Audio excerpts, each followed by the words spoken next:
and welcome to the Everyday Board Game Podcast with your host, Daniel. And Daniel. Daniel, I give you an extra little bit of pause there, apparently. I know. Kind of threw you off. You're like, huh? Wait, what's going on here? No, I saw the cue. We're good. We're good. I was about to beat you with the lightsaber. I was like, yep. Listener of the... Oh, man, you didn't give me enough pause to get the lightsaber. Come on now. No, listeners of the podcast will know that this is now, it's late fall. Yeah. Coming into winter pretty soon. We're looking forward to it. 'Tis the holiday season. Good time of year to talk about board games, spending time with the family. Mm-hmm. This is finishing our, what we like to call the Thanksgiving cycle. Uh-huh. So we call our month schedules a cycle. And so this is the ending of this cycle because we're trying to do stuff that remind us of the holidays. We're American. There's no way around it. We celebrate Thanksgiving in November. Yep. Canadians do it in October. Yep. So, yeah. Our brothers up north, that's how they work. That's how it works now. We're looking forward to it. Thanksgiving will be coming up here in the next few weeks. I think this episode airs on Thanksgiving. Is that correct? The week of Thanksgiving. It's the Monday of Thanksgiving, yeah. Cool. Well, what's interesting about it is I always had this discussion with other people that I know that are Canadian and stuff like that. So I have to ask you this question. What do you prefer? Thanksgiving on Thursday like we do here. Their Thanksgiving, I believe, is a Monday in October. So they get the Saturday, Sunday, Monday off, a 3-day weekend, where normally most places you're off 4 days, like Thursday, Friday, Saturday, Sunday. Right. Or if you, like me, when I was working in the medical field, we were running skeleton crews for that weekend. Yeah. So I don't know. I like the I've fact always that preferred Thursdays. I always prefer the Thursdays because you get that 4-day weekend. Like when we were going to school, and this is back in the day. Well, most traditional schools go from the Wednesday through now. They give you a 5-day. Yeah. But when I was going to school, we were off that Thursday, Friday, and then Saturday, Sunday, we went back to school that Monday. Yep. Nowadays, a lot of schools, too, they give you the whole week off. Yeah, especially our local district has year-round school. Mm-hmm. So we get the whole week off. So as of my Friday, I get to sleep in for like 9 days. I'm definitely looking forward to that. I prefer it being on a Thursday because then if it was on a Monday, they'd make us go back. Oh, midweek. Yeah, they'd make you go back that Tuesday. Yep. All right, you had your 3-day weekend. So it's just some people are saying they really like it because they get that 3-day weekend. Yep. I'm like, man, we get like a 4-day week. When I'm working in the medical field, it didn't really matter. I usually was picking up Thanksgiving and Fridays and stuff like that on the skeleton crew because it was time and a half. Right. Thanksgiving was always time and a half. So I was like, I'll take Christmas off and I'll work Thanksgiving because you're always required to work one of the major holidays. Right. Exactly. So I'd always take Thanksgiving. So like, the food can reheat. Right, exactly. My wife traditionally takes like Labor Day for those major holidays because they have to do one of the 4, right? Yeah. Memorial, Labor, or Thanksgiving or Christmas. So the way it worked when we were in the medical field, we have to either give up Memorial or Labor Day. Oh. So we had to take one of those, and then we'd have to take Thanksgiving or Christmas, one of those. How did New Year's work in that? New Year's was part of the major, so it was one of those 3. Gotcha. I always took Thanksgiving because it was just the easiest one for me. Yeah. I honestly didn't mind working Christmas either, just because most of my family, they would do their stuff like Christmas morning, or I grew up in a Mexican family, so my dad's side of the family always did theirs on Christmas Eve. So I was like, yeah, that's fine. And then I had an excuse not to go to midnight mass. Right. And that blows my mind. Me and my wife were talking about this because my wife is Hispanic, right? Yeah. And I'm not. But I don't know what made that obvious, right? But no, like we're talking about that, and hers is the same way, right? Her family always celebrates on Christmas Eve. Mm-hmm. They have the big gathering, the meal and everything. And yeah, they'll open presents on Christmas Day, but like really like their family time is the day before. Yeah. Whereas like growing up, mine was always on Christmas Day. That's when you just hung out all day long. Right? So the way my family did it growing up, I'm in a mixed family. My mom's white, my dad was Hispanic. Mm-hmm. And so we would always visit with his family on Christmas Eve because we'd have tamales. We'd go over to my tia's house and stuff like that. And so we'd do all that and we'd do our gifts there. And then Christmas Day usually was just us as a family, me, my brothers, my parents, and then we would go to my grandma's house for dinner, and then hang out with her, that side of the family, my cousins and stuff like that. So, but we never really did any opening presents on that side of the thing. So we did our family thing in the morning, went to my mom's side of the family for dinner, and then come home. Yeah. Or me and my cousins would get together and stay the night at my grandparents, or go to someone else's house and stay the night there. Makes sense. But most of the time it was just dad's family on Christmas Eve and my mom's family on Christmas Day. Yeah, that makes sense. So it's kind of interesting for me because you see it from both sides. I was lucky enough. I grew up. I saw the white side of Christmas and I saw the Mexican side of Christmas, and I got fat for a reason. Because my dad's side of the family, it was all tamales, brisket, pozole, menudo, all that stuff. My grandma's side of the family, my mom's side of the family, turkey, ham, mashed potatoes and stuff like that. Yeah. Yep. So cranberry sauce. It was it was perfect for me. It was like the best of both worlds, the foods and stuff like that. And what I really liked about it is because if you had leftover turkey, my dad would turn them into enchiladas later. Mm. Oh, you know what? And one thing that I also pointed out, because I was talking to my daughter about it the other day too. Yeah. And I realized how different it was, because I told him, I was like, I'm not the biggest Thanksgiving fan personally, just because I'm kind of a picky eater. And she was like, "What are you talking about? You love all the food that's in Thanksgiving." I'm like, "I don't eat much of it, got turkey, mashed potatoes." She's like, "Mac and cheese, Dad." I was like, "Oh yeah, wow." We've never I've always had mac and cheese on Thanksgiving. We never have until maybe the past 10 years. Well, see, here's the problem. That was not a thing. That's not a side traditionally for Thanksgiving for me that I grew up with. It's only the problem when my kids. It's a problem for you. Yeah. Is because where your family descends from. Yeah. I'm from the hillbilly stock, man. My family's Southern born and bred. We'd have mashed potatoes. There would be macaroni and cheese. Heck, my grandma would have a jar of pig's feet on her table. All right, pickled pig's feet. Oh no! Oh my goodness! That's how South my family is. There you go. There you go. That's fair. All right. With that being said, we have an interesting episode for you guys all today. Today is Board Game Brainstorm, where we're going to be breaking down a game that we love that's about 10 years or older. And also about food. And it's about food. Not Thanksgiving food, though. Which is weird, but it kind of worked with what we were trying to do. Yep. Because last week we did the breakdown of G.A.M.E.R games, but by the way, that was long. I think the final edit came out to 2 hours and 43 minutes. Yeah. But cheers to G.A.M.E.R game for making that many games. And then and we disconnected again, so we're just going to go through it. Yep. But that being said, that was long. We also did the food theme top 8 debate. Yeah. And we also did, what is the other thing that we ended up doing? What was the senses? Senses, yeah. So because Thanksgiving was all about smells and touch and taste and stuff like that. Yep. So we wanted to bring you something like that. So it's been very, very fun to do this type of cycle. This one, we're doing the brainstorm of Sushi Go. So we're going to use our G.A.M.E.R criteria and give you recommendations for games that give you those certain feels based on our criteria. That's right. But before we go into that kind of thing, there's two things we talk about beforehand. We talk about outside gaming, which we'll get to in a little bit. But there's a big thing going on this cycle. Tell the people what it is. Here's the last one. We are giving away a copy of Ultimatch, a fun little card game, cooperative game. Plays kind of like Uno. It's an Uno replacement, in my opinion. Mm-hmm. But I love how people are working together. You're trying to play colored cards that have numbers from 1 to 8, and you're trying to create an Ultimatch. By creating any kind of match, like 2 cards that are the same color or 2 cards that combine to make a color, you can get rid of a card that matches that color, or same with the number. You can either add 2 numbers together or deduct 1 number from the other. Like a 5 and a 3 could make either a 2 or an 8. Mm-hmm. Either way, right? Yep.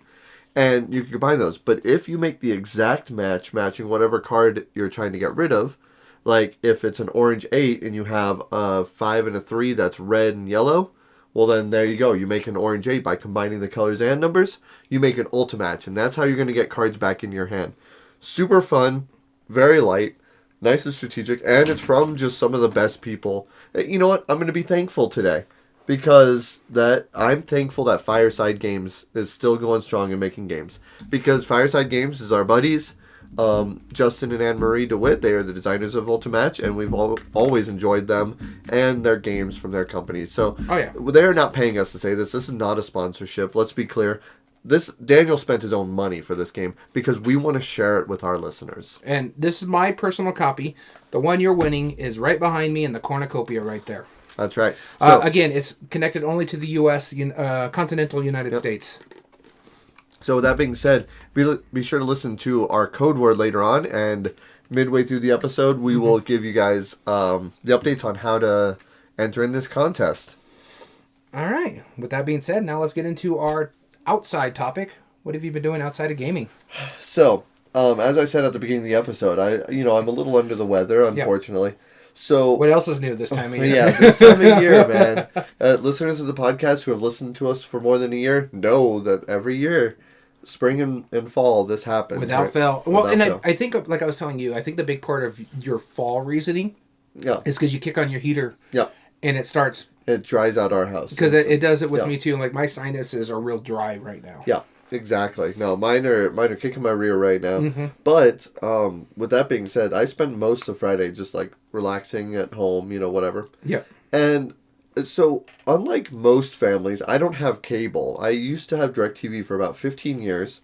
And we realized that we were paying over $200 a month to watch SpongeBob when my kids were younger. Mm-hmm. That was it. Like, that was literally, like, we looked over an entire month worth of bills, and our kids watched, like, an hour of SpongeBob when they were really young. So we're like, you know what? We're going to try it. Let's just try cutting off TV, only going streaming services, and let's see how that works, right? And since then, my main go-to media consumption is YouTube. Yeah. Like, because it's always been free for me. I do pay for the premium, but that's just because I use it so much, right? Yeah. Watch a lot of YouTube. But then we have a few others like Disney, and we have Netflix and Hulu and whatnot. I'm almost paying as much as I would if I had... and right now, I actually do have cable. I have YouTube TV, and I only get it for the football season. Yeah, exactly. Right? And it's at one hand, it makes sense, but at the other hand... it's not a requirement of life, right? Yeah. It's not a necessity. It's a benefit to life, but it's not a necessity, right? Like utilities are. Those are necessities. But, so I've been watching a lot of YouTube lately, and I just wanted to, shout out some of the stuff I've been watching, because that's been a big part of the past few weeks for me, unfortunately, because I've been under the weather. First off, YouTube stuff, I've been watching Only Murders in the Building. Yeah, I told you. Yeah, and we're about halfway through the first season. I'm enjoying it a lot. What's funny about that is he only started watching it... Well, he likes the actors involved. Yes. Steve Martin and Martin Short I'm huge fans. But the fact of the fact that Funko is making a board game based on it is what got that might have been part of an incentive, I'm not going to lie, that might have been part of it. But when you point it out that way, it just sounds ridiculous. No, I have been interested in that, just because, Martin Short and Steve Martin. Yeah. I've always been a fan of it. That's the reason why I started watching it. Yeah, exactly. It's freaking hilarious, and I like the fact that Selena Gomez is the dry man. I mean, with those two, you have to be the dry man. Yeah, exactly. You can't try to be the comedy relief when those two are in the room. Exactly. They will take whatever you throw at them and run with it and ramp it to 11. Like, there's no way. But, overall, I've been enjoying this show a lot, and also we've been watching a few movies lately, some new stuff. But specifically, we realized that so last week was my dad's 85th. It would have been my dad's 85th birthday, right? Okay. So to celebrate him, we ended up watching one of his favorite movies, and I realized neither of my kids had seen it yet. We watched Planes, Trains, and Automobiles. Oh, I love that movie. So good. Best Thanksgiving movie. Yes, it's so good. And neither of my kids knew what they were expecting, so we're like, yeah. And they're like, what's it about? I'm like, this guy's trying to get home for Thanksgiving, and he just meets a guy and is having trouble doing so. And they're like, that sounds all... I'm like, no, I know. That sounded really unpleasant. But that's pretty much all it's got going, right? Yeah. Like, there's not much else to say about it. But hilarious movie. I love that movie. If you've never seen it, it's awesome. But now... I love John Candy in that one, too. John Candy is so good in this. And it's like... At the end, you kind of choke up a little bit, It's like, it's kind of a sad movie at the end, but it's like... It's bittersweet. Bittersweet, yeah. But then... That's been like on the movie side. Yep. And finally, the last things, I want to give some shout outs to some of the YouTube channels that I watch because it's just hilarious. One of my friends, coworkers, turned me on to a TV show that used to play on G.A.M.E.R back in the day, of all places. G.A.M.E.R. That's right. I know. I'm dating myself, aren't I? It's called The Unbeatable Banzuke. Yeah. And it's this ridiculous show that they just had. Wasn't it on Spike TV for a while? Probably. Yeah. Probably. I mean, because that was, I think, the predecessor to Takeshi's Castle, which became Most Extreme Elimination Challenge or whatever. Yeah, that's the one I was thinking of. Yeah, that's one most people do. Unbeatable Banzuke, they have some of the most ridiculous stuff where they basically have like obstacle courses, but they have to complete them in weird ways. Like there'll be like a unicycle obstacle course, or there will be one where you have to do a handstand the whole way, or there'll be like a diorama, whatever it's called, where it's like a tower of like pillar discs, and you have to like smack the bottom one out and not topple the tower. Dairuma, I think is what it's called. And there's all these. One of my favorite ones is there's a giant seesaw that's probably like 30 feet long. Yeah. And there's two people, and all they have to do is walk away from the center as best they can, balancing it, grab a 10-kilogram barrel, pass it from one person to the other, put it on the other stand on the other side, and get back to the middle in 60 seconds. That's crazy. And if either of those sides touch down, then sorry. It's hilarious. It's so good. So I've been watching a lot of that stuff. And then, of course, some of my favorite channels. I watch a lot of edutainment. So Steve Mold. I've been watching a lot of makers make like 3D printed like marble runs and stuff like that. Adam Savage's Tested. That's a great channel. God, there's so many that I can list off. But Objectivity is probably one of my new favorites that I've been watching a lot of. It's from the same guy who made Numberphile.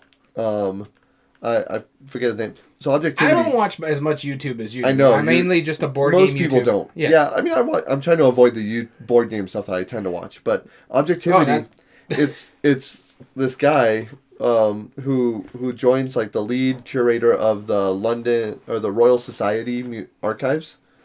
And they go and they find all these like super old school historical artifacts, like the original printing, Isaac Newton's original Principia Mathematica book that he hand wrote in, kind of thing. And they bring that up and talk about it. As a history person, I figured you would really appreciate that. But I have a. I can understand your caution to the Royal Archives. Sure. Yeah, it's just because they plundered so many people. Sure. Yeah. It's less about... I get it. It's very historical. I do like that kind of stuff and reading on it, but the historical aspect is like, oh, this is cool. We're going to put it in our museum, even though it's your history kind of thing. Right. Well, it's not a museum. It's just like their archives, yeah. But where did they get it from? No. A lot of that stuff is from the Royal Society. Yeah. Like, and it's not the British government. It's the Royal Society. It's like the scientists and all of them from the early 1700s. Like Isaac Newton was part of it, you know. Yeah. And it's a lot of their stuff, like the original manuscripts. That's like, a different story, but yeah, that's why I like it too. Yeah, is it's less of the pilfered stuff, and more of like legitimate, like, oh well, they just found like this really cool artifact, and they just want to talk about this cool thing. And every once in a while, they'll go into like the random, like they have like a Dewey Decimal like kind of card thing, and they'll just pull in like just a random one and go, hey, let's go look at this archive. And then go see like these old school items. So it's really neat stuff, you know. Nice. But the Royal Society, not the Royal Museum, my apologies. Yeah. The Royal Society. So so what have you been doing outside of gaming? I was going to ask you a question real quick. What are you thinking about Geography Now finally finishing? Oh, congratulations. Oh my gosh. Yes, I watch know that was one of your favorite, yeah. I mean... I think they're going to still do other stuff, but the fact that he went through all the countries, which is not all an insignificant amount. 192 or 193 UN recognized countries. So freaking wild. Oh my goodness. Yeah, and I've watched all of them, officially. I haven't watched all of them yet. I've gone back for... I'm missing like the most recent one since like T. I pick and choose which ones I want to watch. Sure. No, I subscribed as soon as I discovered it. Mm-hmm. He was halfway through. I think he was on like M. Iceland is one of the best episodes. Iceland is great. It is that is my favorite episode by far. Although the USA episode, I mean, of course he's biased, right? But he brought up a really great point in it that I didn't realize until he had brought it up, because he talks about like how people like culturally like deal with each other, and like cultural like habits or whatever, different things that are prominent in the culture. And he pointed out, he's like, yeah, being an American, there's this weird conversation thing that Americans can do and do often, where you just you sneakily walk into other people's conversations and it's totally accepted. Like, if you have, like, two people are talking, it's like, yeah, so I was watching the boxing match between blah blah blah, and then it was like, oh wait, you guys saw the boxing match? Yeah, and they just join the conversation. Other countries, that is a big no. And I realized that I was like, wow, no kidding, that is totally something that I do almost daily. Like, it is if you're talking out in the public, anyone's allowed to hear, and they're gonna join in, and that's what being American is all about. It's wild, and I thought that was really cool. No, I love his channel. It's really good stuff, and the new stuff he's been doing is like a letter to various countries, where he kind of talks about the country as his personal trips, or he'll do like kind of like Q&As where he talks about different regions and stuff. Yeah, his new stuff has been pretty cool so far. I like it. I hope it does as successfully as his countries do. Cool. All right. So moving on to what I've been doing outside of gaming. I haven't been doing much other than working on stuff for the podcast, as I was showing you before we started. Right. Which is technically not gaming. No, it's editing stuff, but it still does with gaming. But I am still doing something that's gaming. It's just not board gaming. I've been playing some video games lately. What are the games? This is outside gaming, so that doesn't count. No, I'm just kidding. No, go ahead. No, it's outside gaming, but we're talking specifically board gaming. Yeah. And so my other love before I got into board gaming was video gaming. Yep. One of my favorite series of all time is Dragon Age. Anything BioWare has done, I looked into. I was very disappointed with Mass Effect Andromeda. I do love the original trilogy of Mass Effect. I go back to as far back with BioWare as Knights of the Old Republic. I have the first game on the Switch. That's how far back I went with them, is because I rebought it again. That was the original Xbox, by the way. So that was. I still have mine.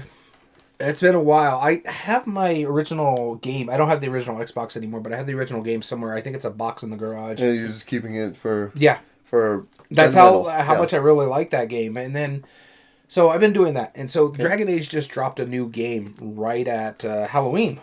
So I started playing that, and then there's been some grief about it because it does some stuff with like social awareness and transgendered and stuff like that. There's a non-binary character where you could do some quests for them, and I'm like, you know what? It doesn't bother me. It's just showing different stuff. It's a fantasy realm, so why am I going to be upset when they're showing something that is a problem in the real world with a fantasy character? It's not going to bother. It's not going to give me an issue. It's called fantasy for a reason. You can just make stuff up. Yeah, that's totally fine. And you're still telling good, decent enough stories. Now, mind you, my thing with Dragon Age, it's a good game. I have a great time with Velgard. It's fantastic. I have two major gripes with this game. Somebody played the new God of War series and decided to rip it off because it's fine. They do some stuff that kind of irks me because you do it in God of War, but the action, the RPG stuff about it's fine. You're basically just button mashing and trying to use combos and be smart how you play. My gripe is when you're opening the chest is like, come on, couldn't you change the animation? Because the whole thing with God of War, you're kicking open the chest and you're grabbing your stuff and you're being happy with what you're getting. This does the exact same thing. You're kicking open the chest just like he does in God of War. I'm like, come on, use a different animation. Do something slightly different. This looks like a God of War clone. Now, don't get me wrong. And that's my biggest gripe of the game. That means it's nothing really. Right. Because the game itself is really fun. I've enjoyed my playthrough of it so far. Again, like I said, I'm a big fan of the series. It's not my favorite of the series. I like Origins a lot. That's still my favorite. That's the first one. And then, in fact, before this came out, I was actually replaying Origins because on my Xbox with Origins and the second one, and Inquisition back on my PlayStation because that's where I have it. So those are the three that came up to them. This way I get the overarching story. My other gripe with this game is the way BioWare used to do their stuff. In Dragon Age, the choices you made could be carried over. So, like, your guy that you created as the hero of Ferelden could be carried over into the game of Dragon Age 2.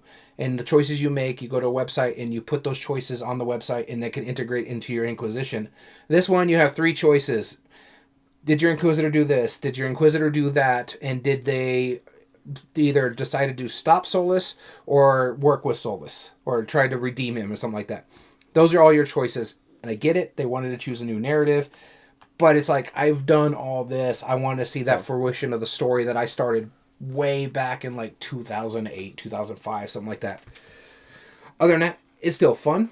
The graphics are fantastic. It's probably by far one of the prettiest games that I own right now. Really do enjoy it. So what I've been doing outside of gaming is playing a lot of Dragon Age Veilguard. I've also been playing a lot of the NCAA football, the newest one, just because I've been waiting years for a new football game too, and I'm still loving this game. Are you playing our local team? I played the NMSU for a while. Now I'm just trying new stuff. So now you're trying good teams. Got it. No, I made NMSU a good team. Thank you very much. But yeah, no, I tried our local team, my alma mater. So the thing is, we were good the last couple years. It's true. And I told our friend Dom, it's like we're living that Waterboy meme of the Rob Schneider character. Oh no, we suck again. Because our coach left and we lost a lot of players in the NIL. Yep. So I still been watching NMSU. They're just on Vanderbilt right now. So Vanderbilt's doing really good with our NMSU players that transferred out of NMSU from the NIL for the transfer portal. So yeah, other than that, but I've been having a good time with the game. It's been fantastic. So good deal. All right, let's get into today's episode. But wait, before we do, we're giving away a copy of Ultimatch. Again, cooperative card game from our friends over at Fireside Games. If you win this game, we will send it directly to you. This is contiguous U.S. only, so please keep that in mind. Now, the way you are entering, there's ways to get 10 tickets, 10 total tickets, 10 entries for this month to be part of this. Daniel, what's the first way to get a ticket? Subscribe to us or follow us on Twitch. The way YouTube and Twitch uses it, so if you just follow us on Twitch, that gives you a ticket. If you subscribe to us on Twitch by giving us money, that gives you 3 additional tickets, but that is not mandatory. Just follow us and you get a ticket. Yep. Then also, if you subscribe to us on YouTube, you'll get an automatic ticket as well. Finally, if you follow us on Instagram, you get an automatic ticket. Yep. Now, of course, our podcast listeners are not out of the loop either. If you watch us on any of these platforms, our podcast listeners get to see us pretty soon, like one of the first ones, with the exception of course, Twitch when we stream it live. Mm-hmm. But that only keeps it up for like a week or something like that. So after that, it's gone. Sorry. If you listen to our recordings, though, and our podcast, we give out a code word. This is now the 4th out of 4 weeks that we're going to be giving a code phrase for. And this week, if you email us at everydayboardgames2020@gmail.com, again, everydayboardgames2020@gmail.com, subject line, put contest, and then in the body, get a way for us to contact you and our code phrase. That code phrase is thankful. Thankful. So keep that in mind. Put that in the body along with the way to contact you, and you enter in and get that. And if you want to enter in with the previous episodes, go listen back on those last 3 episodes. We gave code phrases for the last 3, and you can enter in more. So we've been going back and forth on how we're going to end this contest. So what we're going to do, this airs the week of Thanksgiving, which will be the 25th of November. We are giving you till the midnight that Friday, which should be the 30th of November. Yeah. We will draw a name, and we will contact you on how you can get your reward and that it's coming to you. Yep. We will also announce the winner live for those to listen to, and the fact that they claimed it. But you have to wait till the second episode of December to find that out, which will be the 9th of December is when that's going to air. If we pull your name and you're just one of our subscribers or followers, we'll contact you through the platform, and you got to get responding to us as soon as you can. Again, we're paying for shipping, we're paid for the game. We'll send it to you for free, just for thanks for being part of our community. Listeners, you'll hear about it on the 9th. Yep. For everybody else, if you want to see it live when we announce it, that will be on the 2nd of December. Cool. All right, so let's get into today's episode. Board Game Brainstorm for Sushi Go. Daniel, what is your thoughts on Sushi Go? We talked a little bit about it last week. My thoughts on Sushi Go is it's a good game. I haven't played it in a while. I really do enjoy it because it's such a quick, simple game. Yeah. It's basically you're just trying to make sets of something based on the scoring apparatus. In this game, it's one scoring throughout the entire thing, but they have upgraded it to Sushi Go Party where you can pick and plan your menu, and so it changes the scoring a little bit. I do like this game. I like it a lot. I love the cutesy art and stuff like that, and it makes me hungry every time we play it. Mind you, I don't eat a lot of sushi much anymore because my wife's not a fan. Yeah. I was reading, I just recently got the 10th anniversary of it, which is one of the reasons why we're breaking it down. Yeah. Or doing a brainstorm for it. But I got the anniversary edition, and he wrote like a note explaining, how he's thankful for everybody supporting it over the years and all this stuff, and all the Game Right people who published it. And he talked about how it came to be, and he was inspired by Seven Wonders, and he loved the drafting mechanism, the pick and pass drafting, and he was like, how can I do this mechanism in a way that anybody can play it? And I think he hit the nail in the coffin, nail in the head, whatever the expression is. He got it exact, because really, pretty much anybody can play this. Yeah. Like, you could play it kind of superfluously and just go, oh, that one's cute, and play it, and still actually have a chance. You know? Now, someone who's playing it strategically will probably have the advantage, but you're not cut out just because you're playing it that way. And so it's a game that I appreciate a lot. I don't play it enough, but I appreciate it a lot. Yeah.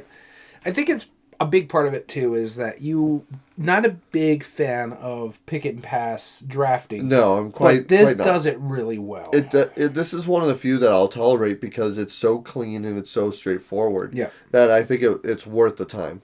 Because a lot of times, like, pick and pass drafting, you have to think about what you're passing along. You have to really worry about where you're going to go from there. You can't pre-plan your strategy, even though you see, like in Seven Wonders, for example, one of the reasons I don't like it as much is because you get a hand, you're like, well, I could plan for this, but then I want to plan for this one, but I should plan for this one, and none of these cards are going to make it back to me, so who knows, right? Yeah.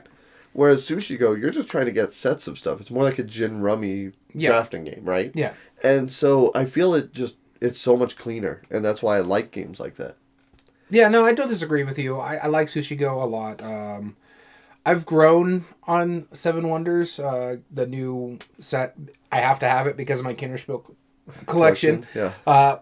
But recently playing it, it's fine. It's not my favorite. Like, if I'm going to go pick and pass, I'm going to pick something like Sushi Go, or I'm going to pick something like It's a Wonderful World. I think those are really good games. Yeah. So, when we talked about this before we started the podcast and we were texting earlier today, we both came up with the same idea. I did more somewhat like you did on how we did this. So you decided that you weren't going to do any G.A.M.E.R games. Any G.A.M.E.R games? Or Phil Walker Hardy games. Or Phil Walker Hardy games. I was fine if a G.A.M.E.R game fit in here because it's so different. It's different designers and stuff like that. Yeah, fine. What I ended up doing is I didn't want to do another Phil Walker Hardy game because that's very simple. He is such a simplistic person. It just so happened I didn't get another G.A.M.E.R game. I was thinking of one. And we say that lovingly, by the way. We don't say that as a knock. We love the elegance of his design. Oh, yeah. He's fantastic. But I wanted to, give more credence to some of the... Or not credence, but more love to some of these other games. Yep. Honestly, I think I only have... I do have a pick and pass on this list as well, but it's an interesting one at that. So we'll get into that when we get into there. But I don't. I find it. You'll see when I come to this one where you're like, okay, that makes sense. Sure. So I went this a little different than what I normally do with Board Game Brainstorms. We based it on our criteria, so the G.A.M.E.R criteria, which we'll go into as we're going through the stuff. But I wanted to try to something that gives you the feel of the theme, because a lot of people love the theme of Sushi Go. Yep.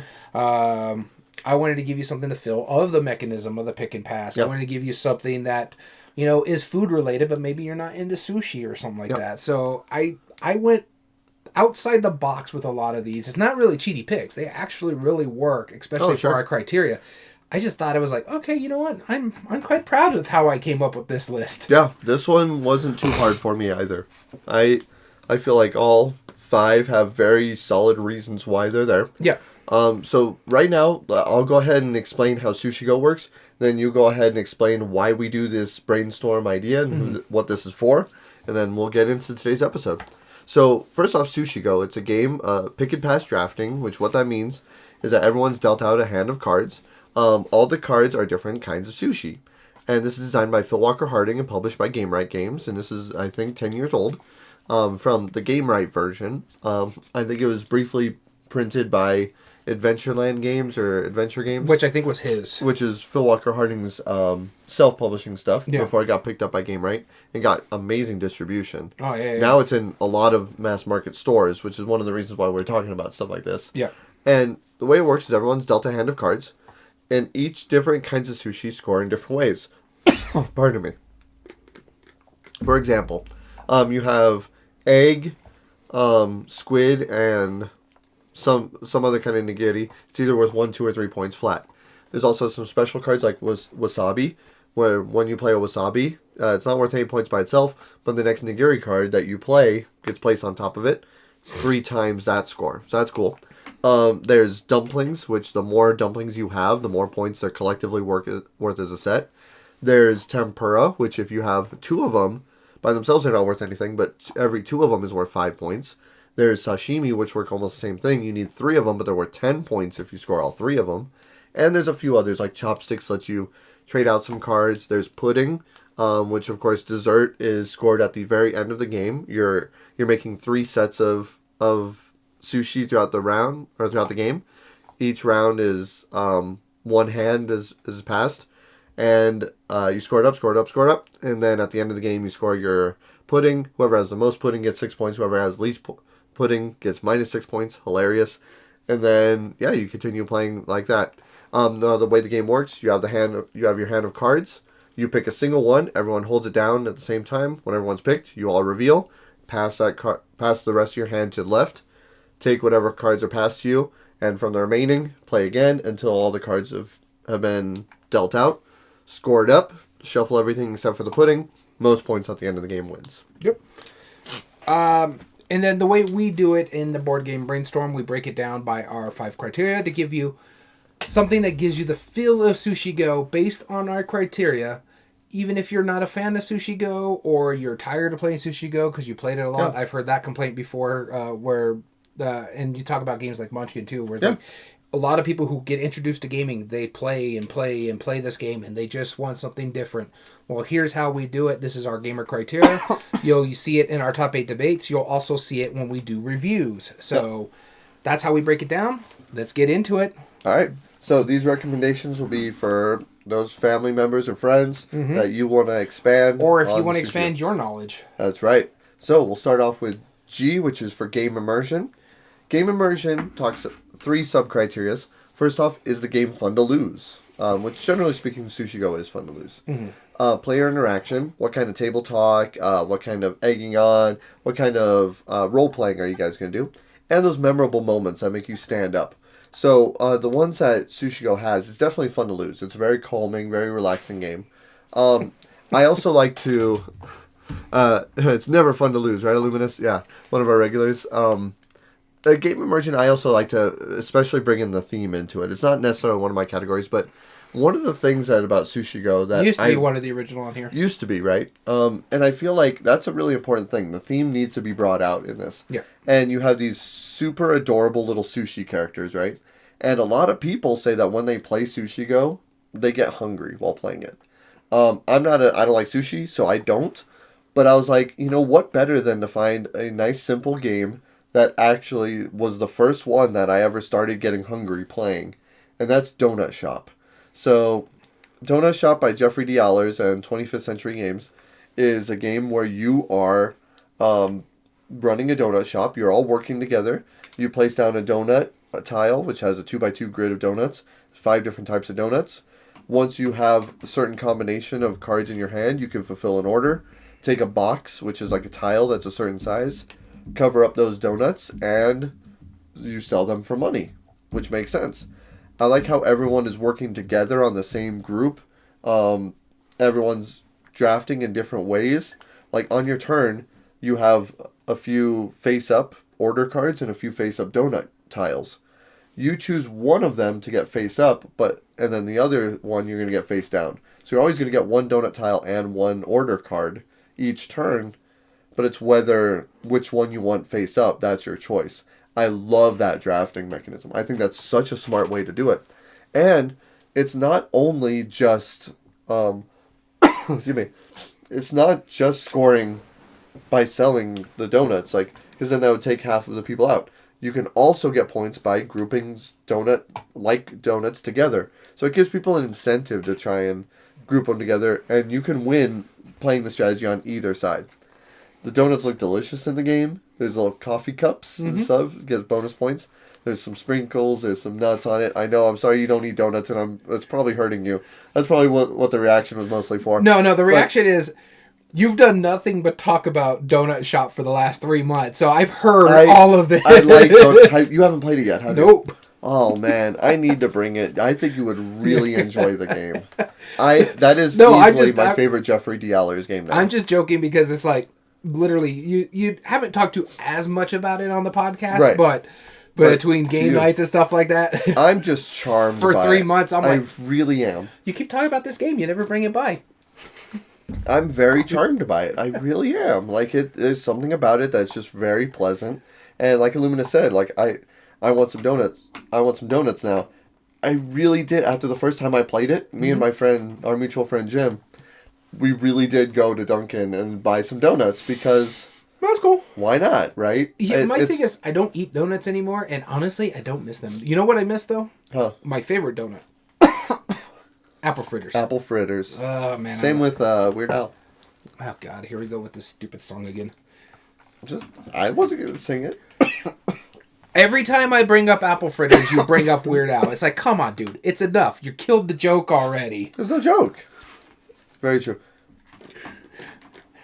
That's not a donut, as Illumina says. That's an abomination. That is a fantastic fried dough. So anyways, my game immersion pick here is I wanted something. Again, I was going along with you about the theme, the thematics. Yeah. And so the one I went with here is one of my most recent ones that I played recently. It is one that it's not up there anymore. It is... Was I right to look at least? Yep, you were right to look. It is all about that sushi. It's about making the best menu. It is Maki Masters, formerly known as Wasabi from Kid Tables Board Games. You're actually building a sushi mill out on the board. You're trying to connect them properly. This way you can turn in your menu card.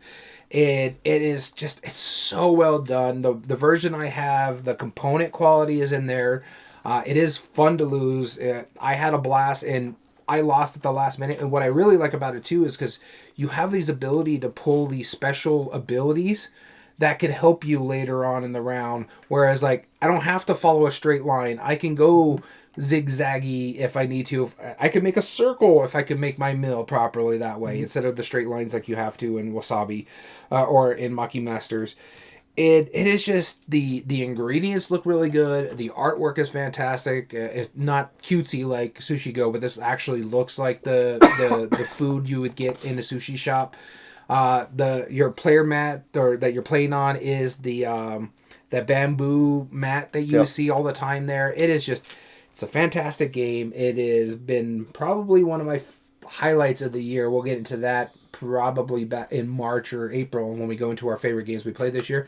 This might sneakily make it on their list. I have enjoyed plays of it. So cool. All right, now let's get into art and production. So when we're talking about art and production, we're talking about, of course, the art. That is a big component of board gaming nowadays. Look just behind me and see how fantastic a lot of this art is. The pieces and components, you need good quality pieces and components and stuff that has very legible graphic design. Our big thing is, both me and Daniel here are colorblind. Mm-hmm. So if your graphic design is making it a struggle for us to play, and we just recently played a game about that, Sunshine Lane. Oh, my great goodness. Game. But lovely game. Hated the art. The art is, or the graphic design is horrible. Yeah, the art's because beautiful. This is us. We're playing these cards. And then we're like this on the board because we have to figure out what we're looking for. So that is a knock for that game. Yep. Don't be a knock in this one. And this one, I think, was hands down my best pick for art and production. People always compare Sushi Go to Seven Wonders. I think Seven Wonders is a little too heavy for my liking. I like some of it. It has some good artwork, especially the new edition. However, they streamlined the game. Made a simpler version of Seven Wonders that has some beautiful components, some great artwork. This is Seven Wonders Architects. It is fantastic component quality. I love the fact that you just pick what civilization you want to play as, and you take your little tray out, you get your civilizations, you put them on one side, and your whole game is I'm going to draw from that pile on my left. I'm going to draw from that pile on my right. Or I will draw blind on the center unless I have a little cat token that says I can sneak a peek at it before I get to decide what I'm going to draw from. You know what the two are on your left and right. You don't know what's in the middle unless you have the little cat token.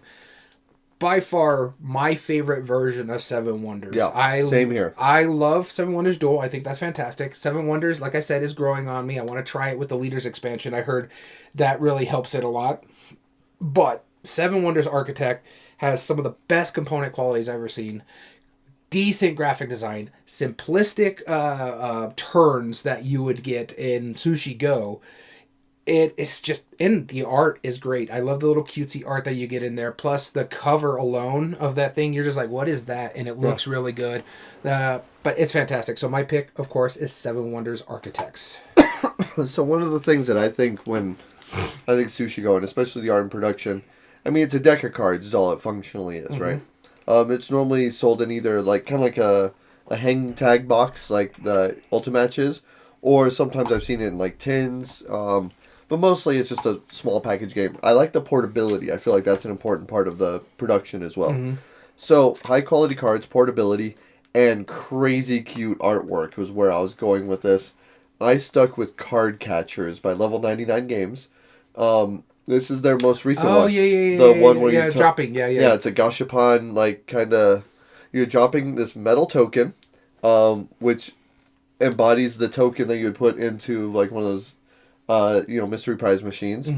And you have all these cards that are dealt around, and your card is going to be one of these types. You can kind of tell what it is, depending on what it is, but you have to take your token, lift it up above, and drop it onto the cards. Whatever it lands on, the one it covers the most, or the topmost card of whatever it lands on, that's the one you take.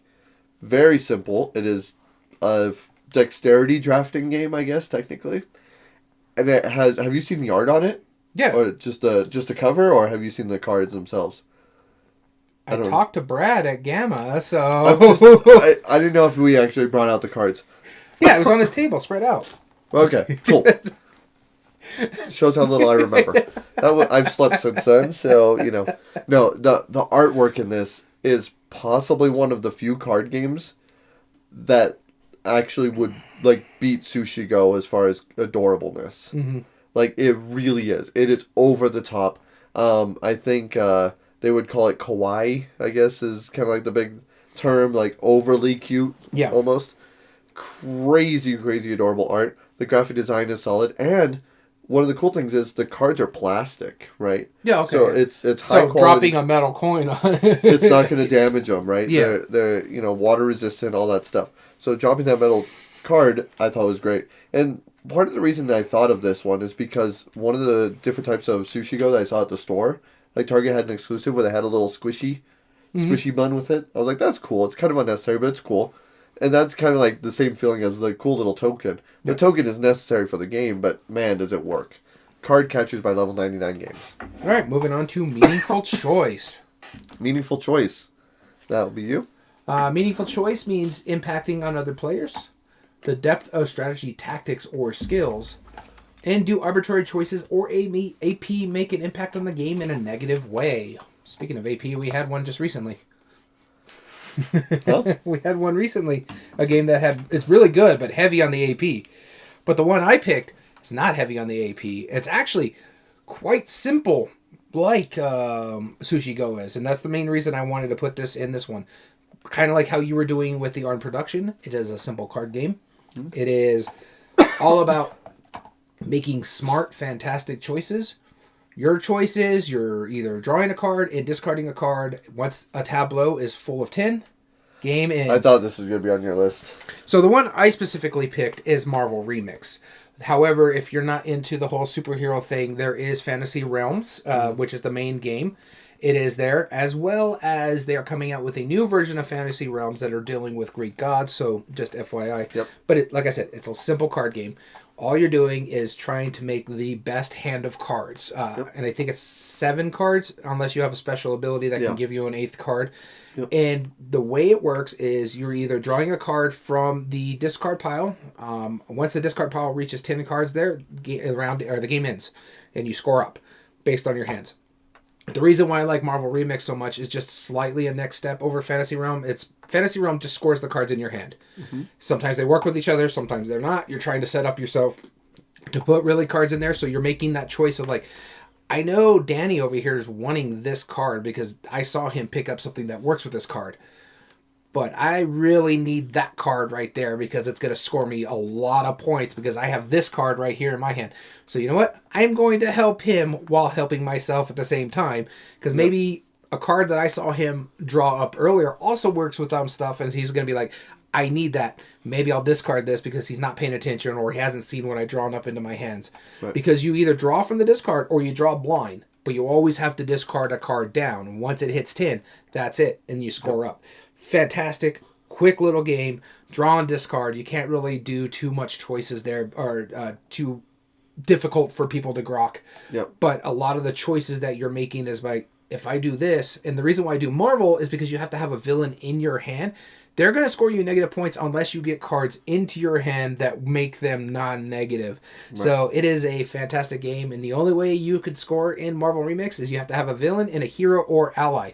If you don't have a villain or a hero, you have a villain and hero and ally in your hand, you get 0 points and you're out of the round. So I really do enjoy this game a lot. Marvel Remix or Fantasy Realms, pick your poison. Except for the Star Trek, don't get that, it's bad. My meaningful choice version. This is probably the furthest from traditional Sushi Go, but it's not by much. This is a drafting game in a sense. You are trying to collect poker chip tiles, and you will be trading them in for the cards. I feel like it's just as easy. I knew this was going to go on your list. Yeah, Splendor. This one, I mean, it just makes sense, right? Mm-hmm, mm-hmm. You know, you build off of some of the cards you have will let you build off into further ones. It is essentially a card game. Let's be real. It's not a board game. But the nice clay poker chips make the production value a little bit nicer. But there's a lot of that same give and take. It's like, man, I could go for these blue tokens right here. I kind of want to get this one. Do I buy this now? Do I save it for later? Do I just get a wild? I'm going for this royal. I need these cards, but this one will let me combo into this and let me get this one for free. There's a lot of really cool choices and not a lot of hard choices. Like, it's a really simple game. Yeah. And I love it when the depth to complexity ratio is so high, right? This such a simple, not deep, not highly strategic game, but there's a lot of meaningful choice in it. Same with Sushi Go. It's like, I could get this card now, but there's a lot of them in here, so everyone else is going to vie for them. Or I could just try and go for this set that I'm already working on. Or I could take this thing away from you that you're going for it. Yeah. But the choices, even though they're vast, they're easy enough to take. And yet you don't feel like, at the end of a game of Sushi Go, you don't feel like you lost by luck. You felt like you just didn't play it well enough. Yeah. And Splendor's the same way. It wasn't random that made you lose it. You lost. Right? Mm-hmm. And I appreciate that in games. So my thing with like Splendor, I didn't like the original game. I thought it was fine. It was just too simplistic for my liking, I guess. It's just like this and this. Okay, turn this into that. Mm-hmm. It was very mechanical. Yeah. I didn't like the Marvel Splendor. I think they just made it too complicated for what it did. They added more steps for the same benefit. Even if they don't do the Pokemon license here in America because, licensing and stuff like that, I think they need to do something with how they play that Splendor game. Yep. Because I love the ability of possibly evolving your Pokemon by what you've already got in your tableau, which gives you points and stuff like that. Yep. So that for me is like the best Splendor because it's a good combination of not mechanical to a certain extent with a little bit more of something to grok. Yep. Couldn't agree more. Yep. So Splendor, that's my meaningful choice. It does fit on this, so good pick. Yeah, I mean, I think about it. Likelihood to get to the table, it's simple enough. I mean, it's not an offensive theme or anything crazy. It's simple and familiar. The new cover art would make it easy to get to the table. That original cover art is like, oh god, it's like another trading game. I'm good. I got Splendor, Dwarf, and like the Quartz. Like there's all these like Istanbul. Yeah, holding exactly. a gem. Like it's like, oh, okay, cool. Yeah, there you go. All right, ease of play. That would be you. All right. Old man McKinley here. Here we go. Ease of play. Sushi Go's super simple. You take the card you want. You have to take a card. Mm-hmm. Your choice is either, do I want that card or that card? That's really it. So I wanted to find a game that gave you that same simple, like, how easy do I have that option? Like, where you could literally deal it out and just go, okay, take what you want. And I found a card game that it's either take it for points, which you don't want, or put a chip on it and then pass it along. Oh, God. And so I picked no thanks. I know which one you put. Once you said that, I'm like, oh, God.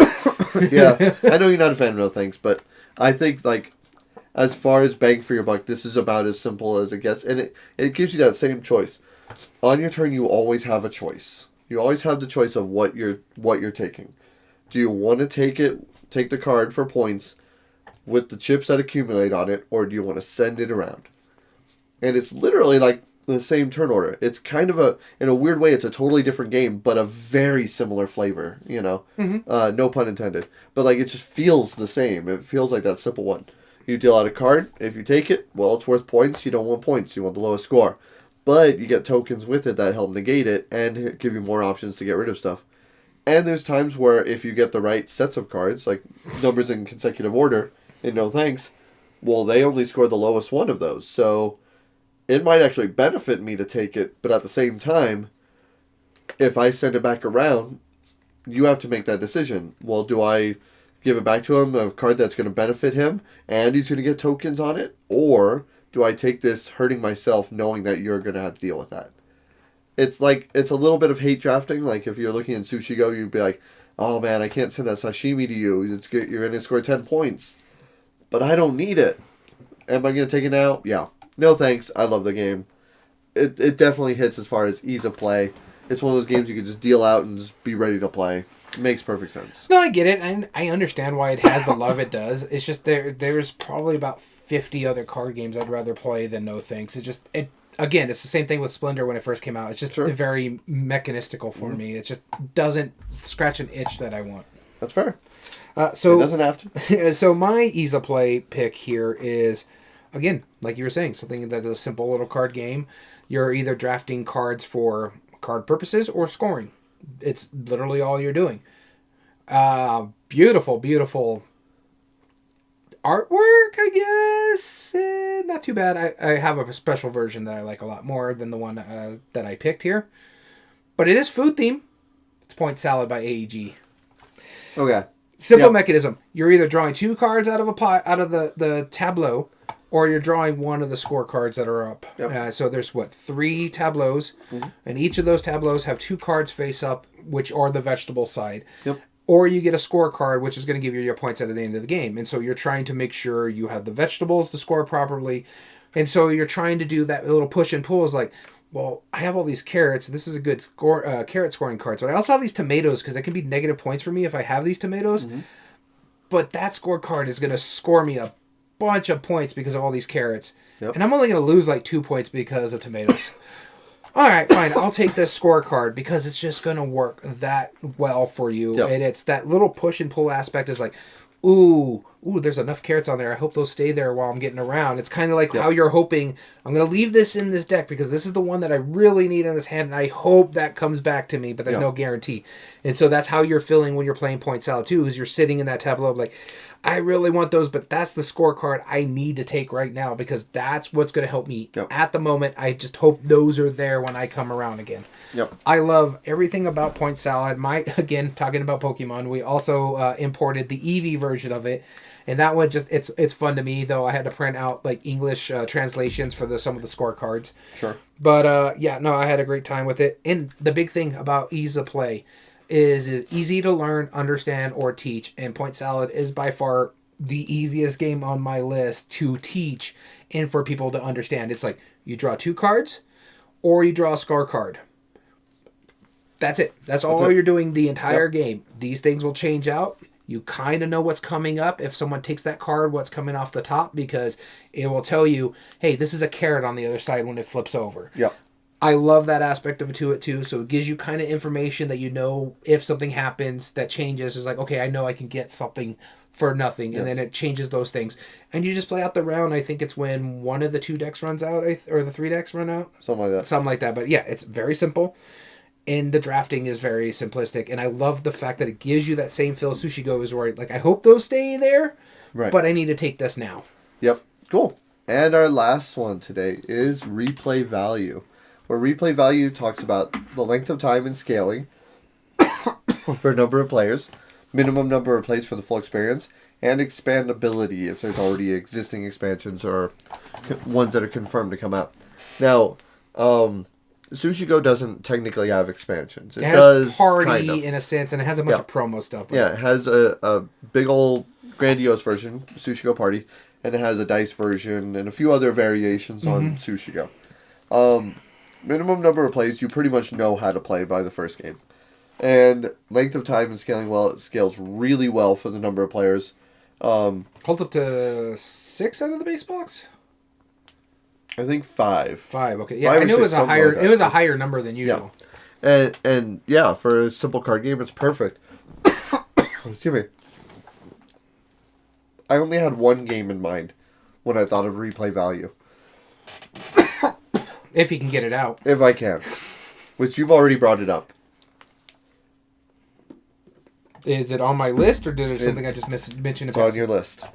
This Point is a salad? crossover. Nope. Oh, Seven Wonders Architect. No. Really? Fantasy Realms. Really? Yeah, it makes sense, because you see the majority of the cards when you first play. Yeah. And, but every time you play, people know that each playthrough of it is gonna, the way the cards are dealt out and how you deal with them is gonna interact differently, and you're gonna interact with the game differently. Yep. This is one that seemingly, it seems random at first, but then after you play a few hands of it, you're like, man, okay, I'm starting to see the depth in here. It scales just as well. It plays just about as many players, if not more. It's the same length of time no matter what. As soon as those 10 cards are out, that the game's over regardless of how many players. And there's no real expansions, but there are variations on it. Like you said, the Star Trek version, there's Marvel Remix, which is a great version. And then the new one, I'm curious to see the Greek gods version of it. I'm sure I really want that Greek one because I love Greek mythology. So yeah, and so this could have been on a lot of the different categories, but I thought just Fantasy Realms made perfect sense for replay value. All right, so for my replay value, this is my heaviest game on this list. I tried to just give a bunch of feelings in this one. This is also my pick and pass version or game on this list. Okay. And it has one expansion, and it does change. Even though you play it the first time, you already know how to play it, but it does change just because how the cards lay out for you and how the scoring works for it. And honestly, it's almost a designer that you could see Phil Walker Harding taking from. And this is Reiner Knizia, the great Dr. Reiner Knizia. And this is my favorite Knizia game, Mille Fiori. Okay. Great components first off in this game. The pick and pass aspect of it, because you have this hand of cards, and it's basically where you're going to be playing at on the board. You claim this, I'm going to put my gem on there. I claim this, now I'm going to move up this track. I claim this, now I'm dealing with the boats and over here. Or you could just sell it for your boats and try to score points over there. It's a point salad aspect of a game where you can choose wherever you're going. It gives you a lot of that, that hate drafting that we get from the pick and pass aspect, because there's times where damn it, Dom would be like, I'm going to pass these to Danny. You have to decide if you're going to let him have that card or not. Or you're like, I'm not making that decision. Here you go, Dom. I'm just going to give it to him. So you need to start pulling those before I do anything about that. So it gives you a lot of that aspect of you get in Sushi Go. There is an expansion for it. Minimum number of plays or full experience is pretty much the same. The cards are just going to lay differently, how you're going to draft different things. Length of time, it's going to be slightly longer than Sushi Go, but it's still going to be a lot quicker than most games of that size you would expect. Yeah. I've played this with new players, a forward player count about earlier in the year, and it still only took about an hour and 15 minutes. It played that quick, because once people grok it, we just do this, and I do this, and this scores here, and boom, boom, boom, boom, boom, boom, boom. And now all my points are flying across the board. What was the big joke about it? It used to be Gongshan Knizia or something like that. Yeah. Because it's just combos on top of combos and stuff like that. So I wanted something that gives you a little for people who want something more meaty than, say, Sushi Go, but Sure. still give you that clean, simplistic mechanism where I'm going to draft this card and do something, and it's going to score me points. Here you go. Mille Fiori from Reiner Knizia and De.V.E.R. Games. You know, honestly, like, I didn't hate any of your picks. Like, they all made sense, right? Like, Yeah. I feel like these are 9 games that really will fit a lot of people's collections. And that's not to give out any shout-outs. Like, if I had to pick another one that was from Phil Walker Harding, I would have picked Archaeology, the card game. And then if I wanted to pick another one from G.A.M.E.R, I would have picked right up there, Abandon All Artichokes. Yeah, Abandon All Artichokes was on my short list, but I was kind of like, hey, it could go on there, but all these ones just fit a little bit better for me because I was trying to go something thematic or that deals with the same kind of theme. So Maki Masters made my list. Something that is just really well done, but just as simple as Sushi Go, Seven Wonders Architect. That's why it was on my list there. Marvel Remix or Fantasy Realms, whichever one you want to say. That just has to go on the list because it's very simple. You're drawing cards and playing cards out in your hand to score. That's simple. Yeah. Easy. Point Salad, same thing. Simplistic mechanisms. But I didn't want to be heavy-handed on the pick and pass because, Planted could be another pick and pass. That could have gone easily into art production because for a $30 game, that is fantastically well produced. Yeah, it is. So yeah, I just didn't want to get heavy-handed with this stuff. I wanted to make sure, like, hey, here's some choices that, like Mille Fiori. It is a heavier game than Sushi Go, but for some people who want something a little bit more meaty, because I've heard that complaint too. It's like, oh, it's just a little too light for me. Well, here you go. If you thought that was too light, try this one. It's just as simple as Sushi Go, but it gives more gravitas to it. And I feel like out of all our 9 picks too, there is a high likelihood that if you like Sushi Go, you're probably going to like a good percentage of the games here. Yeah. So if you have like the friend or family member that will only play a game like Sushi Go, these should be the next levels. Yeah, and if you want, or someone who's like, okay, we played enough Sushi Go, let's go to a higher level. There's some games on there for you guys too. So, what was the other one? One of your other ones that you picked? The heaviest one I had was probably Splendor. Yeah. So there you go. Although, it's not that heavy. Donut Shop is probably. Yeah, there you go. It's like, oh, you don't want to do sushi anymore? All right, here's some donuts. Yeah, right, exactly. It's like, you like food-themed games. Let's try Donut Shop, right? Yeah, so they'll get a similar feel. Yeah, it gives you a lot of that feel. Sushi Go is probably, if we had to come up with, and a lot of people do this, but like, if there's a game that you need for you to start your collection with, these are like for us, it would be the 8 games. Sushi Go would probably be on both our lists because of how simple it is. Probably. Absolutely. So we hope you enjoyed today's episode today. Again, this was a Board Game Brainstorm for Sushi Go. 10 years. It's hard to believe. But congratulations to Phil Walker Harding and G.A.M.E.R Games. This was really like the tipping point for them starting to really make some fantastic games, as we found from last week's episode. Again, enter in our contest. If you enjoyed our episode today, you can email us at everydayboardgames2020 and enter in our contest as well. everydayboardgames2020@gmail.com. My apologies. Yep. And enter in, remember the subject line, put the word contest, and in the body, have a way to contact you with our code word, thankful. Also, follow us on Instagram.com/everydayboardgames, and you will get a free ticket from following us there as well. All video re-uploads and reviews are found on YouTube under youtube.com/@everydayboardgames, and that also gives you a ticket if you follow us. And that's one of the ways you can help us grow. If not, you also can like the video down below and comment and tell us your thoughts on the subject. All right. We want to also thank you for watching us live, to our live viewers like Illuminous and Creative Chaos. We appreciate our live discussions, and we hope you join us on one of the future ones as well. And also remember, following us on Twitch will not only notify you whenever we join online, twitch.tv/everydayboardgames, but it will also give you a chance for our ticket. And if you subscribe to us to help us support the podcast, you get 3 additional tickets. So there's a way to do that.